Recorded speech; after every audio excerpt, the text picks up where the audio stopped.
there's an air of white-knuckle desperation about XCOM 2. Set 20 years after humanity canonically lost in XCOM Enemy Unknown, we're now fighting to overthrow an alien occupation of the planet. It's a very thematically appropriate scenario for a game about taking 4 to 6 person squads into battle against an initially superior alien force, and a great backdrop for these unpredictable, tactically deep, and addictive battles.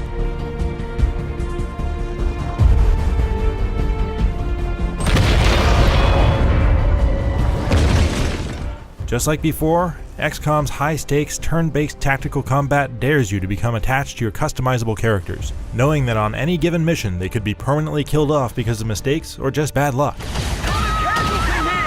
Deciding how to use each soldier's abilities, then crossing your fingers and hoping they'll make their shot creates non-stop tense, triumphant, and tragic moments. Choosing not to reload a save after a bad turn and accepting the consequences takes an iron will, or the courage to enable Iron Man mode. One of XCOM 2's big strengths is how it resists falling into repetitious patterns. Every time through the campaign, which can last between 20 and 30 hours, you'll see a random assortment of weapon modifications, soldier stat boosts, special ammo and grenade types, psionic powers, bonuses for covering continents with your resistance network, and more. You have to adapt to make use of what's available, and that's a constant challenge. The same goes for the high-quality, procedurally generated maps, and a good variety of mission types. Without knowing ahead of time where an objective or an enemy will be, you'll attack and defend, extract or kill VIPs, and blow things up.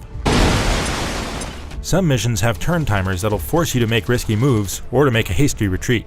And because you start most missions in concealment, keeping your squad hidden while you set up a lethal ambush is a new and different kind of challenge with a potentially big and cinematic payoff.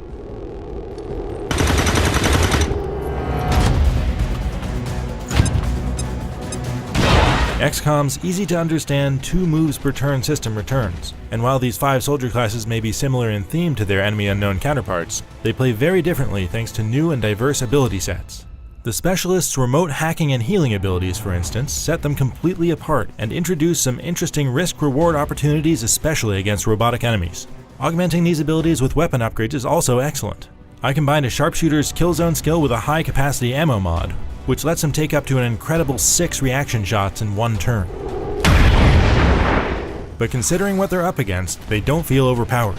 Some of these aliens are absolutely vicious, and the AI usually knows how to use them effectively, especially on higher difficulty settings. They're also fun to mess around with in the head-to-head multiplayer mode. XCOM 2's most annoying problem is that it's prone to animation glitches and inconvenient bugs, like failing to show you the floor of the building you need to look at. These only occasionally actually interfere with gameplay, but it happens often enough that I think I'll wait for a few patches before I attempt an Iron Man run. And performance-wise, let's just say I'm glad this is a turn-based game, because I can't get it to hold 60 frames a second even on well above recommended hardware. The trade-off for that is that this game usually looks fantastic thanks to extremely detailed character models and textures, expressive animations, and creative creature design. And the ability to blow big holes in buildings, especially when enemies are standing on them, is great. Welcome to the bridge, the nerve center of our operation. The completely redesigned World Strategic map is also much more dynamic and replayable than in the previous game. Starting from a random location, you're in a race against the aliens as they move their victory counter up, and you destroy their facilities and complete story objectives to move it back down, buying yourself more time.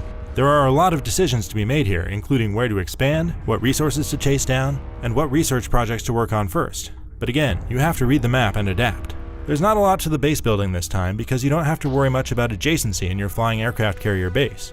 But managing your engineering staff by assigning them to specific rooms makes them feel like people rather than a number on a spreadsheet. Unfortunately, the science staff doesn't get the same treatment. Impressive, isn't it? Capable of generating immense power. With a focus on variety and replayability, this sequel has an answer to most of my complaints about 2012's excellent XCOM Enemy Unknown, and aside from some mostly cosmetic bugs, it comes together brilliantly. Thanks to a new spin on the same great tactical combat, plus unpredictable maps and randomized objectives and loot, XCOM 2 is an amazing game that I'll easily put hundreds of hours into.